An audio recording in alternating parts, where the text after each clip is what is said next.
ডিকের কাজে বড় বাধা হয়ে দাঁড়ায় ডিকের অতীত। কম্পাস সিরিয়ালে আজ নতুন টুইস্ট বেরিয়ে আসলো। কম্পাসের মায়ের অতীত ডিকের সাথে জড়িত।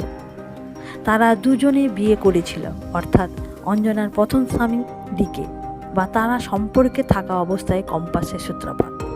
এমন কিছু সামনে আসতে চলেছে ধারাবাহিকে। আজ ধারাবাহিকের শুরুতে কম্পাস যখন ঋতুজার সাথে কলেজ যাচ্ছিল, তখন অভিজিৎ ভৌমিক ফোন করে জানায় তার মায়ের শ্বাসকষ্ট হচ্ছে এবং তাকে হাসপাতালে আনা হয়েছে।